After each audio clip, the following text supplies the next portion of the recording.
रब्बे कायनात इरशाद फरमाता है, ऐ महबूब आप फरमा दीजिए ओ लोगो, अगर तुम लोग अल्लाह को राजी करना चाहते हो, अल्लाह को खुश करना चाहते हो, फत्तबिऊनी तो मेरी इत्तिबा करो, युहब्बिबकुमुल्लाह अल्लाह तुम्हें अपने फजल से अपना महबूब बना लेगा। बिरादरान मिल्लत इस्लामिया, बड़ी तेजी के साथ अब मैं बिला ताखीर आपको मंत्र सुनाने जा रहा हूँ।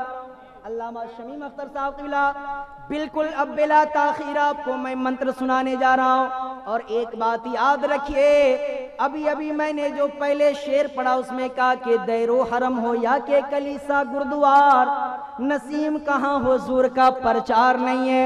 देखिए पंजाबियों का जो धर्म है सिख उसे उसके बानी गुरु नानक जी है, मेरे आका सल्लल्लाहु अलैहि वसल्लम के नूर के बारे में कहता है।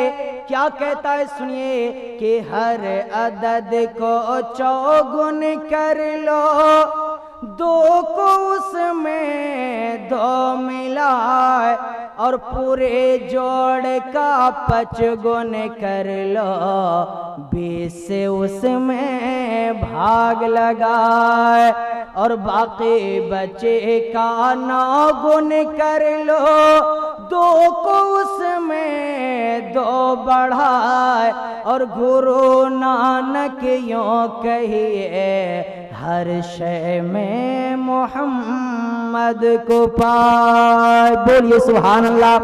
हजरत मोहतरम ये गुरु नानक जी का श्लोक हुआ। अब आप सुनिए, किताब का नाम भादरन देश को टक्षते, इसके राइटर पंडित धर्मवीर उपाध्याय। ये किताब छपने वाली गीता प्रेस गोरखपुर से। हजरत इसके पेज नंबर, इसके पृष्ठ नंबर, इसके सफ़ा नंबर पे मेरे इसके सफ़ा नंबर 370, इसके श्लोक नंबर 11, 12, 13, 14, 15 पे लिखा। पंडित धर्मवीर उपाध्याय ने लिखा मेरे आका सल्लल्लाहु ताला अलैहि वसल्लम के बारे में। क्या लिखा आप सुनिए, और प्यार से दोनों हाथों को उठाकर बोलिए या रसूल अल्लाह। अच्छा सुनेंगे या स्टॉप किया जाए? सुनेंगे तो सारा आदमी बोलिए या रसूल अल्लाह।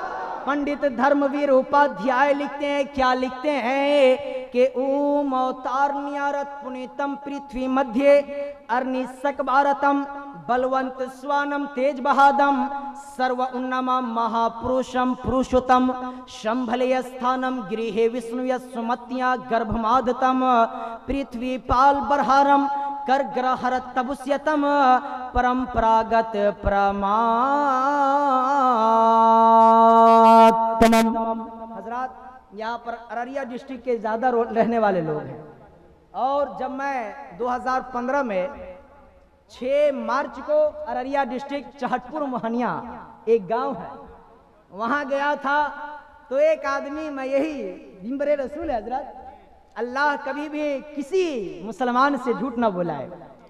मैं वहां ये मंत्र पढ़ा तो एक आदमी खड़ा होकर कहने लगे हजरत साहब मैं सही से समझा नहीं। मैंने कहा नहीं समझे सही से तो फिर से सुन लीजिए, अगर इसके बाद भी नहीं समझेंगे तो रूम पे आइए, आपको बिल्कुल समझा दूंगा।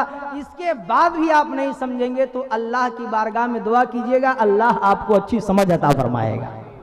हजरत तो मैं उनको पढ़ के दोबारा सुनाया था, आप लोग समझे कि नहीं? वो संस्कृत है, कैसे समझ जाएगा कि नहीं?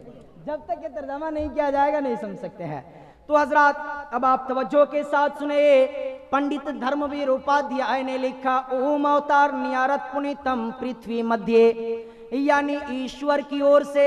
एक बात और खुलासा मैं पहले कर दूं, हमारे उलमाए किराम और पढ़े लिखे तबकात के लोग 1 मिनट के लिए मुकम्मल अपनी जहन को, अपनी तवज्जुहात को मेरी तरफ आप मरकूज कर दें। मैं अपनी गुफ्तगू के अंदर, अपनी तकरीर के अंदर कहीं कहीं लफ्ज ईश्वर, गॉड, भगवान, परमात्मा, प्रभु, इन शब्दों का मैं प्रयोग करूंगा, इन वर्ड्स का मैं यूज करूंगा। इससे हमारे कोई भी आलिम दीन या हमारे बिरादरान ये नहीं समझेंगे कि नसीमुल कादरी ईमानो ईकान के साथ कह रहा है। हजरात, हमारे उलमाए किराम तो बहुत बड़े हैं। हमारे मकातिबे इस्लामिया में पढ़ने वाले बच्चे जो तामीर अदब दोम पढ़ते हैं, उन्हें भी इस बात की खबर है कि अल्लाह को भगवान, परमात्मा, प्रभु और ईश्वर, गॉड कहना नाजायज है। हजरात, अगर नसीमुल कादरी कहता है तो सिर्फ इफ़हाम तफहीम के लिए कहता है, समझने और समझाने के लिए कहता है। हजरात, अब इसके बाद आप बिल्कुल मुतमईन होकर के सुने और प्यार से एक मर्तबा अपने नबी की सदाकत को, अपने नबी की ताकत को, अपने नबी के पावर को, अपने नबी के क्षमता को सुने और प्यार से बोले सुभान अल्लाह। हजरात, अगर मेरी तारीफ कारी शमीम अख्तर साहब करे तो आप कहेंगे अरे कौन अपने महबूब की तारीफ नहीं करता है कि नहीं। हाँ, अगर मैं सदर जलसा जनाब अब्दुल रज़्ज़ाक साहब की तारीफ करूं, अगर मैं हसीबुल्लाह जिगर साहब की तारीफ करूं, अगर मैं जमाल अख्तर साहब की तारीफ करूं, तो दुनिया कह सकती है अरे कौन अपने चाहने वाले की तारीफ नहीं करता। लेकिन अगर यहीं पर जो मौलाना, जो हाफिज़ो कारी शमीम अख्तर साहब के जबरदस्त दुश्मन हो, जबरदस्त मुखालिफ हो, जनाब अब्दुल रज़्ज़ाक साहब के जबरदस्त मुखालिफ हो, अगर उसके पीठ पीछे अगर कोई उसके मुखालिफ उनकी तारीफ कर रहा है तो जमाना यही कहेगा कि अगर इनके अंदर सदाकत नहीं होती तो कोई भी मुखालिफ अपने मुखालिफ की तारीफ नहीं करता है। हजरात, तुम उस नबी के कलमा पढ़ने वाले हो, तुम उस नबी का कलमा पढ़ने वाले हो कि अपने तो अपने, अरे तेरे मुस्तफा की तारीफ गैर भी किया करते हैं। बोलो सुभान अल्लाह। हजरत मोहतरम तो पंडित धर्मवीर उपाध्याय ने लिखा, ओम अवतार न्यारत पुनीतम पृथ्वी मध्य, यानी ईश्वर की ओर से, भगवान की जानिब से, परमात्मा की तरफ से, अल्लाह की जानिब से एक अवतार बीचों बीच जमीन की आएगा जो बड़ा ही बलवान तथा प्रभावशाली और शक्तिमान होगा।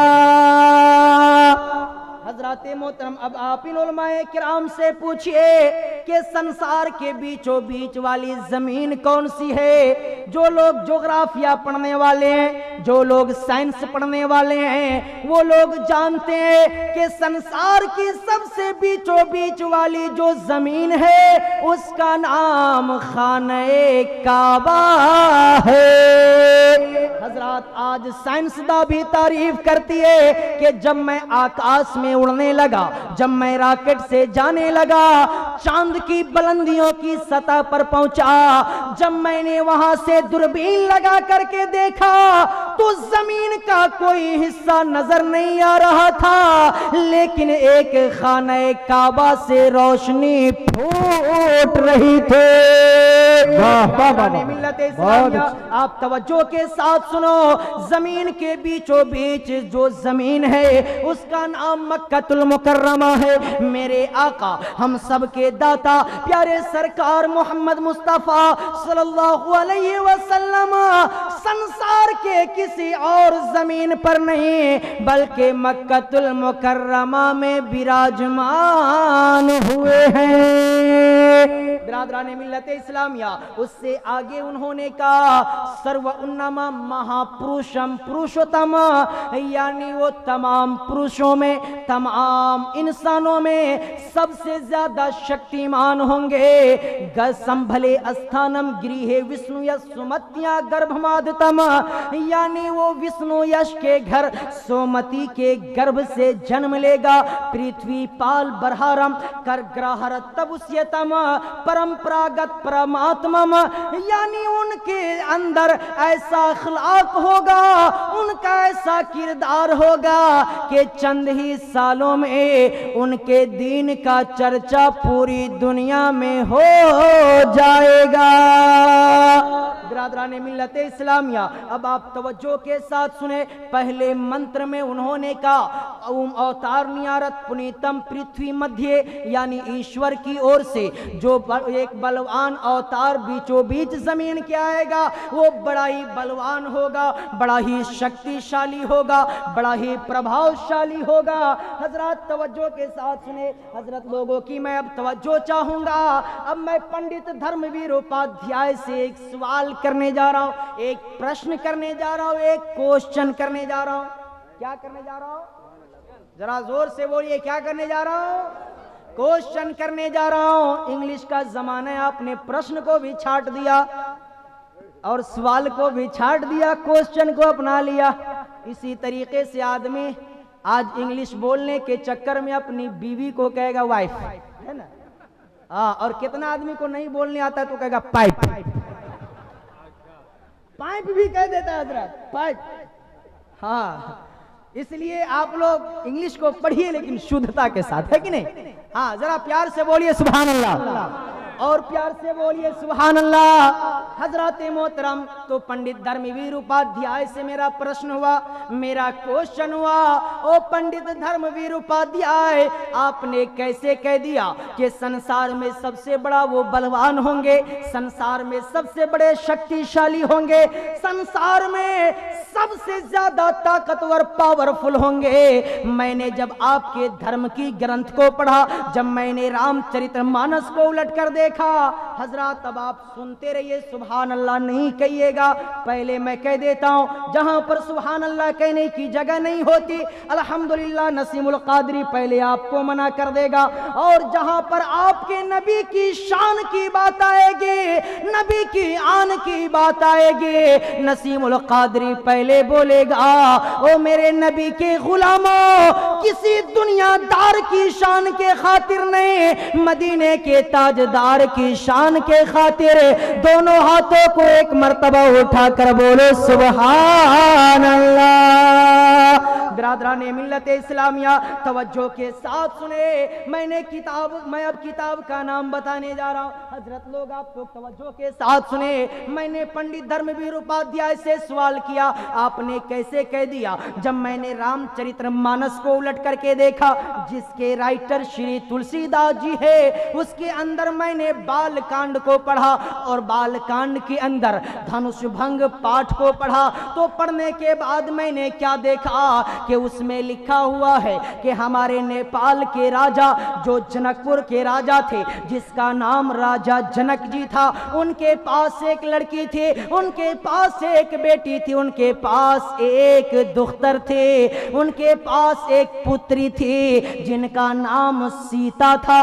तो जब मैंने देखा कि उसमें लिखा हुआ है कि जब राजा जनक जी ने अपनी पुत्री, अपनी बेटी, अपनी लड़की सीता का निकाह करना चाहा, उसकी शादी करना चाहा, उसका विवाह करना चाहा, तो उन्होंने पूरी दुनिया में ऐलान किया था कि जो इस धनुष को तोड़ देगा उसी के साथ मेरी बेटी की शादी होगी, उसी के साथ मेरी बेटी का निकाह होगा, उसी के साथ मेरी बेटी का विवाह होगा। हजराते मोहतरम, उनकी तारीख बताती है, आप सुनते रहो, सुभान अल्लाह नहीं कहना, मैं बार बार आपको मना कर रहा हूं। जब मैंने उस तारीख को देखा, जब राजा जनक जी ने इतना ऐलान किया, तो संसार के सारे हिंदू धर्म के मानने वाले पीछे हट गए। रावण आगे बढ़ा भी तो धनुष को उठा करके जमीन पे रख दिया। इसलिए उसके कान में खबर आई, ओ रावण तुम ये क्या कर रहे हो? अरे तेरे सोने का लंका जल रहा है और तू किस चक्कर में पड़ा है? वो छोड़ दिया। अब पूरे हिंदू धर्म के मानने वाले पीछे हट गए और रामचंद्र जी, जो अयोध्या के रहने वाले हैं, जो यूपी की सरजमीन फैजाबाद के करीब के रहने वाले हैं, वहां के रहने वाले थे, वो आगे बढ़ते हैं और उस धनुष को, जिसके बारे में उनकी तारीख बताती है कि इतना वजनी धनुष था, इतना वजनदार धनुष था कि हर इंसान